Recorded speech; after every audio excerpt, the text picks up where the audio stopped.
Hey there, Chris Parks here with Atlantic Coast Mortgage. I'm actually going to spend a little bit of time this time with our video going through the basics of secondary entitlement for veterans. It's actually a pretty important question. I posted a short not too long ago about this, and I've had a lot of questions about it. So I'm going to spend a few minutes going through the math behind it.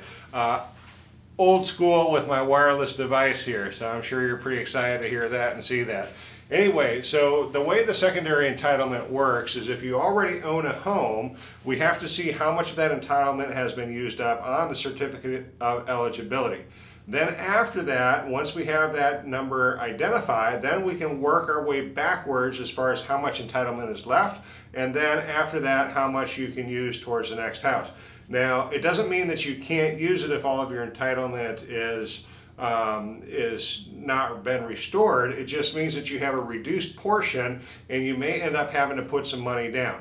So now in this case right here, if we start off with the county loan limit, so in this area the county loan limits are $726,200, I think is what they are, and I'm just going to use that number for right now. Okay, so if we take that number of 726,000, okay, and we multiply that by 0.25%, so 25%, okay, that's going to give us a number of what we would actually be able to have as a total entitlement for this corner. So there's a little bit of reflection right there, but I think you'll be able to see that it's going to come down to 181,000, okay, 181,550. I was just checking to see if the glare actually caught it, but you can see right there it's 181,550 would be the total entitlement that we have based off of the county loan limits of 726. Now that 25%, what that is designed for is now we compare this number to what's been used. So in the case of the current veteran that I'm working with, he has already exhausted $76,160 from that. Okay, so out of the 181 that's eligible, he's now got left 76,160. Now that leaves him, if you go ahead and do the math, I did all of it ahead of time and my cheat sheet's over on that wall, so sorry, I'm just kind of working that way. But now what you got is you got 105, 390 left as far as eligibility for him to go out and use towards the next home. Now in this case, he wants to buy a home that is 600,000. Okay, just using round numbers, he wants to use an eligibility of 600,000.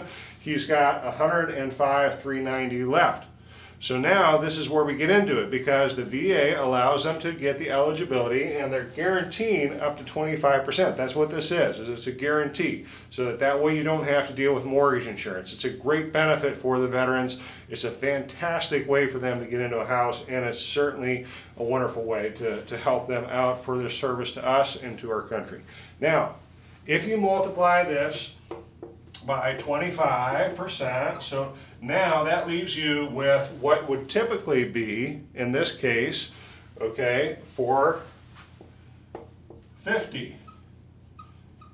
Okay, that would be the 25%. So then in a normal case, the full eligibility would cover all of that to make this work. Okay, now having said that, you only have 105,390 left. And so we're going to add the 105,390, add this number over here to this number, and that's going to leave us with a total of $555,390 that the VA is willing to fund. So you add this number over here to this number, and this is what the VA is willing to fund. So what that means is that you're not getting 100% financing in this case.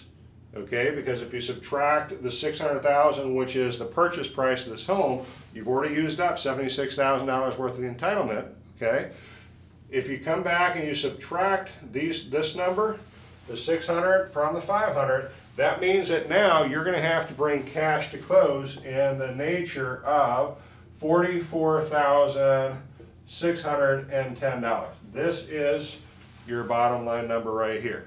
And so while you're not getting the 100% financing because you're using your secondary entitlement without having restored all of your entitlement, you still have a tremendous benefit because this is less than 20% down.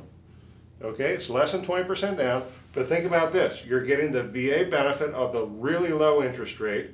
You're not paying mortgage insurance. Now you still have a funding fee, so that does kind of wipe this out. But in the analysis, when I went and did the comparison between the two homes, going with the conventional with 5% down versus the VA with something like this, okay, in essence it was a $300 monthly payment differential and the VA loan did win. Anyway, Chris Parks here with Atlantic Coast Mortgage. This is a fantastic benefit for veterans and they should take advantage of it if they have that opportunity. Anyway, right here we go. Please, if you like the information, don't forget to subscribe, give me a thumbs up, give me a comment, give me something like that of that nature, and feel free to share this with other people that might be able to use this information. Thank you for the opportunity to serve you and all our veterans out there. Once again, talk to you soon.